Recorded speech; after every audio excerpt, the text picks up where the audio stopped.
에베소서 2장을 한번 보겠습니다. 에베소서 2장.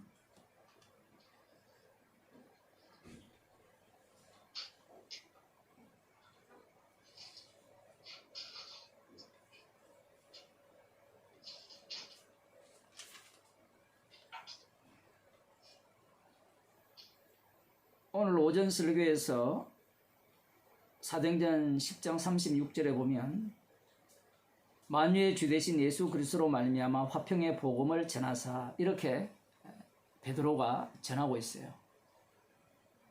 만유의 주 되신 예수 그리스도, 만유의 주가 되시려면 먼저 십자가에 달려 죽으셔야 되죠.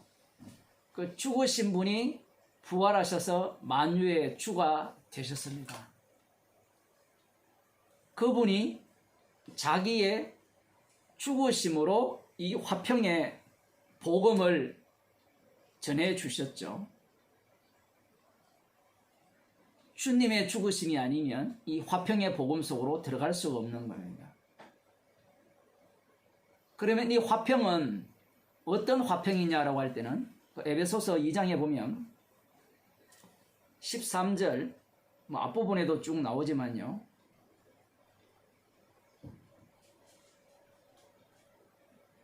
이제는 전에 멀리 있던 너희가 그리스도 예수 안에서 그리스도의 피로 가까워졌느니라, 이렇게 말씀하고 있어요. 흔히 이 13절, 14절, 15절을 이방인과 유대인이 이 막힌 담, 유대인 사이에 막힌 담을 하셨다라고 주석에 보면 그렇게 되어 있고요. 저도 이전에 목사들 설교를 들어보면 그 중심으로 이제 이 본문을 이야기를 하는데, 자세히 읽어보면 에베소서 1장부터 보게 되면 2장도 마찬가지지만 너희 우리를 계속 반복하고 있어요. 너희 우리 하고 다시 우리로 가거든요. 그래서 에베소서에 나오는 이 너희라고 할 때는 분명히 에베소서에 있는 그 이방인들이 맞아요. 맞는데 문제가 뭔가 하면 이 에베소서를 읽을 때도 마찬가지입니다. 이미 교회에서 이방인과 유대인에게 막힌 담을 흘렀다. 사실은 그 담은 아무것도 아니거든요. 같은 지옥 가는 백성들이잖아요. 아닌데 지금 이 본문을 보면 이제는 전에 멀리 있던 너희가 그리스도 예수 안에서 그리스도의 피로 가까워졌느니라.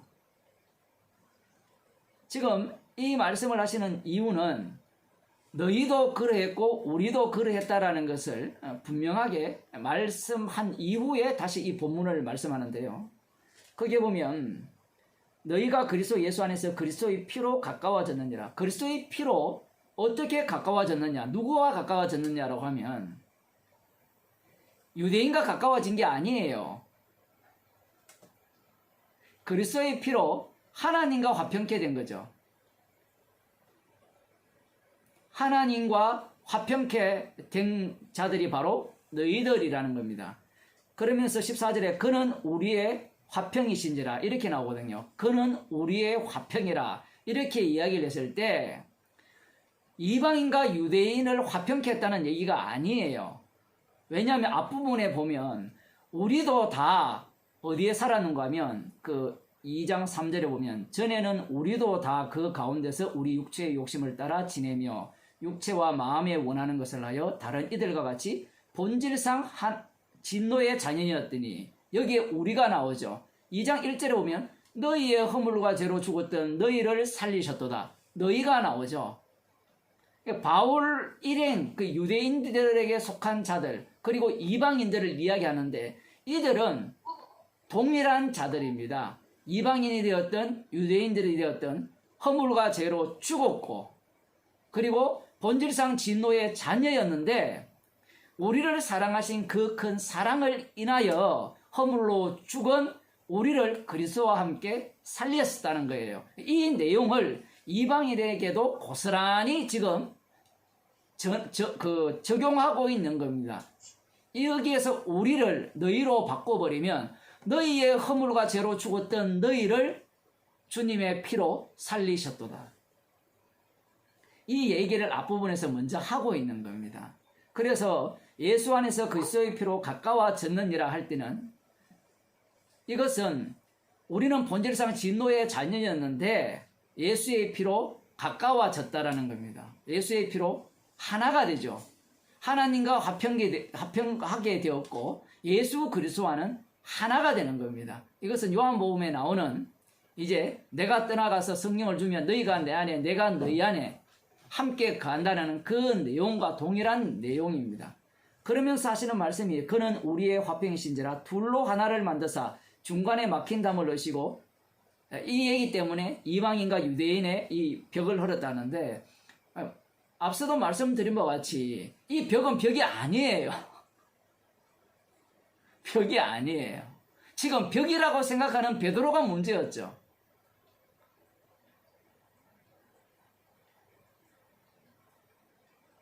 베드로는 어떤 생각을 갖고 있었습니까? 보자기에서 내려온 가정한 것들을 먹지 않겠다고 하죠. 그런데 주님은 먹으라 하시잖아요.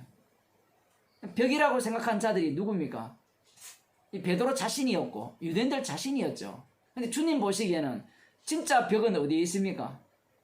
하나님과 인간, 죄인된 인간 이 사이의 벽. 이건 어느 누구도 허물 수가 없는 거예요. 아들의 죽으심이 아니면 허물 수가 없는 겁니다. 그러나 유대인과 이방인은요, 돈만 되면 다 허물어져요. 돈만 되면.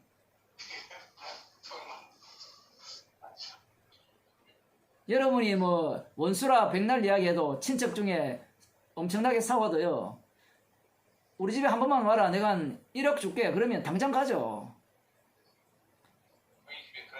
예? 그런 일이 벌어졌어요, 실제로? 아니, 우리 할머니를 모셔야 되니까 우리 엄마가 우리 고모들하고 원수 시간이 됐는데, 예. 그랬다, 우리 엄마가 갑자기 천사가 되셨더라.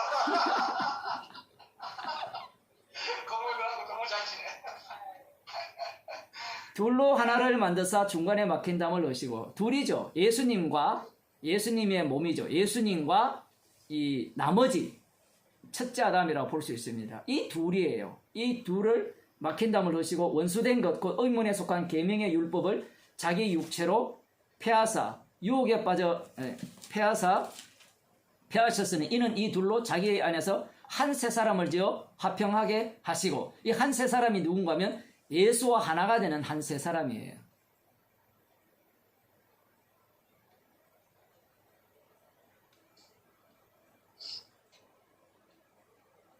지금 베드로가 오해한 것이 이렇게 한 세 사람을 짓는다 했을 때 그 상대자가 유대인들만 그렇게 하신다라고 생각하고 있었죠. 성령을 받았음에도 불구하고.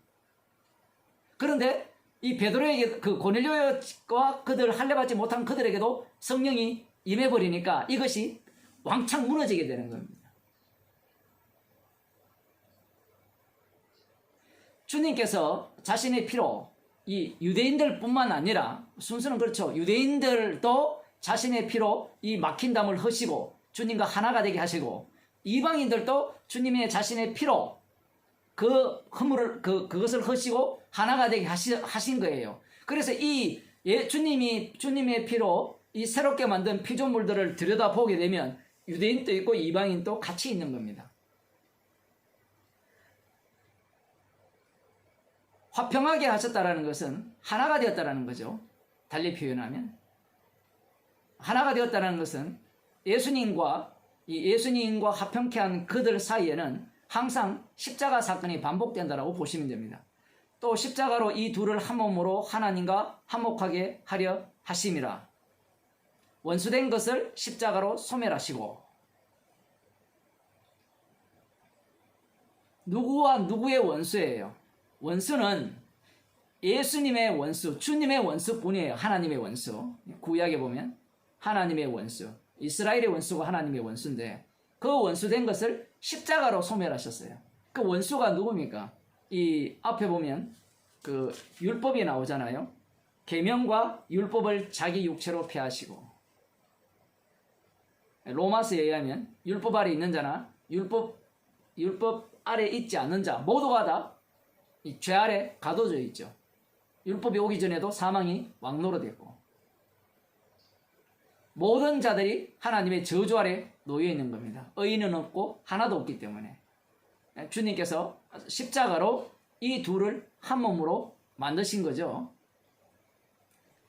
그 다음 나오는 게 그 17절입니다. 또 오셔서 먼 데 있는 너희에게 평안을 전하고 가까운 데 있는 자들에게 평안을 전하셨으니, 이제 여기에서 뭐라고 이야기하는가 하면 이방인들 그리고 유대인들 이렇게 표현하면서 이는 저로 말미암아 우리 둘이 한 성령 안에서 아버지께 나아감을 얻게 하려 함이라. 여기에서 비로소 이제 이방인과 유대인의 이 막힌 담이 이 경계가 흐려진 내용을 말씀하고 있는 겁니다. 이렇게 본다면 앞부분도 얼마든지 이방인과 유대인을 이야기할 수 있지만 너무 성급하게 들어가서는 안 되죠. 문제는 지금 베드로가 성령을 받았음에도 불구하고 어느 단계까지만 와 있는가 하면 요 앞 단계까지밖에 못 와 있다는 사실이에요. 유대인들만, 그러니까 이방인들도 십자가로 이 둘을 화목하게 한 몸으로 하나님과 화목하게 하셨다라는 것을 이 베드로는 지금 모르고 있는 겁니다. 그래서 성령께서 가르치신다고 할 때는 성령을 받아버리면 자기가 알아서 가르치는 게 아니라 그 가르침 속에 살려지게 되는 거예요. 이것은 구약과 다른 게 하나도 없어요. 말씀을 주셨기 때문에 말씀대로 인간들은 살려지면서 그 속에서 여호와의 이름을 증거한가 하듯이 이 베드로도 마찬가지입니다. 오늘날 성도들도 마찬가지죠. 성령이 주님께서 가르친 모든 것을 깨닫게 하리라, 알게 하리라, 가르치리라 이렇게 말을 하니까 성령 받았으니까 나 자동적으로 되지요. 아니에요. 주님과 동행하는 증거는 나는 아니오라는 것이 나름대로 계속해서 진행되어지고, 이 아니오를 어떻게 드러내시는가 하면 주님께서 동행하시면서 그 아니오를 계속 드러내시면서 이 복음을 전하는 자에게 십자가 사건이 반복되도록, 사건이 일어나도록 하시는 거예요.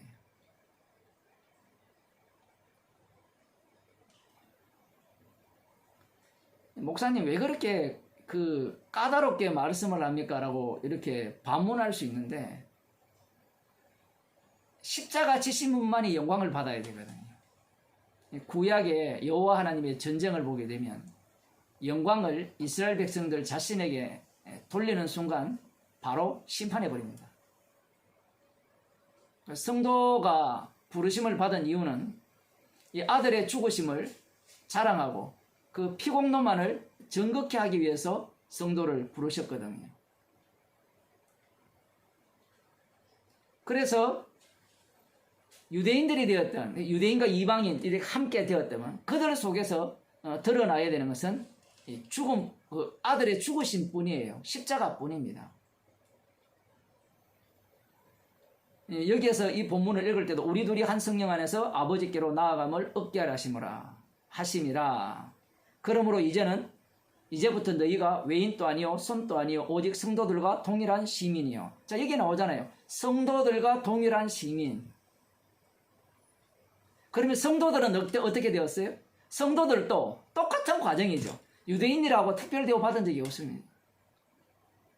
오히려 예수님께서는 어느 곳에 가서 빛을 비춰버립니까? 흑암에 앉은 백성들이 큰 빛을 보았고 이래 들어가거든요. 그 원리는 구약에도 마찬가지였죠. 엘리사 시대 때 사렙다 가부가 어떤 동네 사람입니까? 그 바알신을, 바알과 아세라를 이 북이스라엘 가운데 통째로 갖고 온 이세벨의 고향이거든요. 그 동네가. 그 이세벨의 아버지가 그 왕으로서 다스리는 그 지역이에요. 그곳에 하나님의 은혜가, 하나님의 구원이 임한 겁니다. 그 원리가, 그 방식이 신약도 똑같이 적용되는 겁니다. 그래서 예수님이 오심으로 말미암아 모든 인간들을, 유대인뿐만 아니라 이방인 전체를 다 어둠으로 만들어버리고 그 어둠 속에서 주님께서 새로운 피조물을 창조하신 거죠.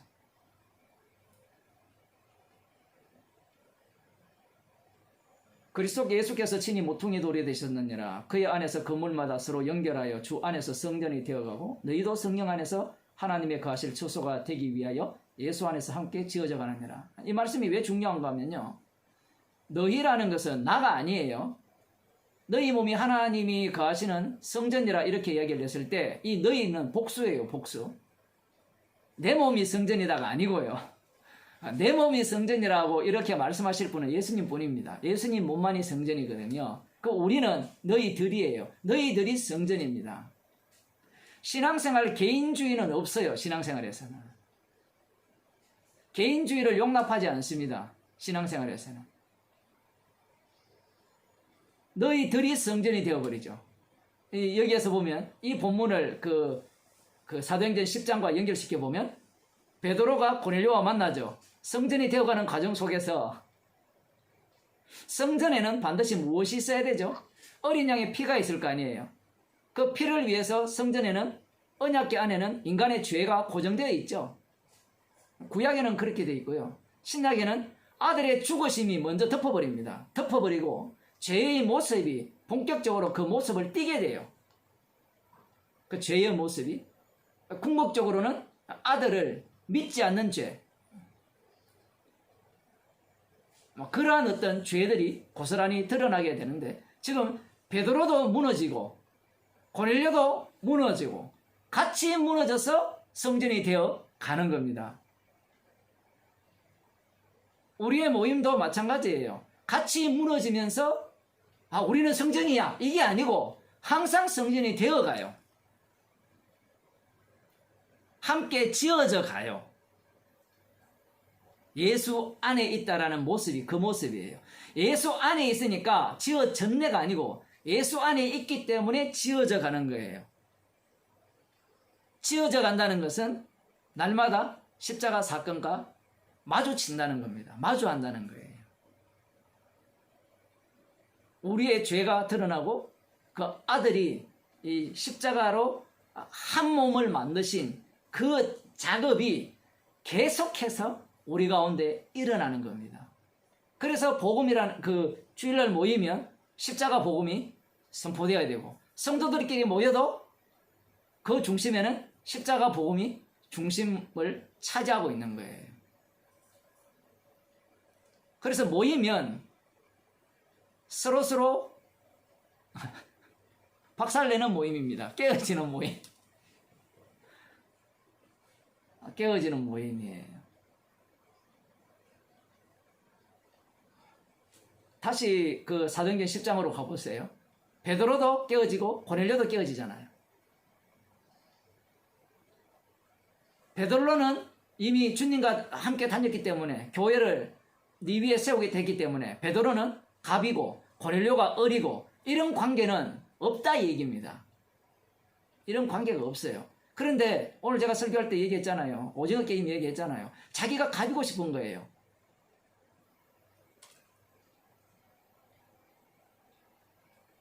말씀을 날마다 상고하지 아니하면 갑이 되죠. 근데 말씀을 상고하게 되면 갑이 되는 게 아니라 죄인이 되죠. 말씀을 어중간히 조금 배운 사람들이 말씀을 알았다 이렇게 얘기를 많이 해요. 뭐 여러분들도 뭐 그 단계를, 그 과정을 겪었는지 모르겠지만 그런 사람하고 대화를 하면 되게 어렵죠. 복음을 안다고 하니까 아는 사람한테 무슨 얘기를 해요? 죄인인 것도 안다라고 얘기하고, 그러면 뭐 성경 읽을 필요도 없고 말씀을 들을 이유도 없어지잖아요. 성령의 인도하심이라는 것은 죽을 때까지 우리를 제거시키는 작업입니다. 제거시킨다 할 때, 나 제거됐는데요. 주께서 새로운 것을 만들어서 제거시켜요. 새로운 것을 만들어서. 자기가 알지 못하던 죄들이 계속해서 쏟아져 나오는 겁니다. 그것이 바로 주님의 증인이에요.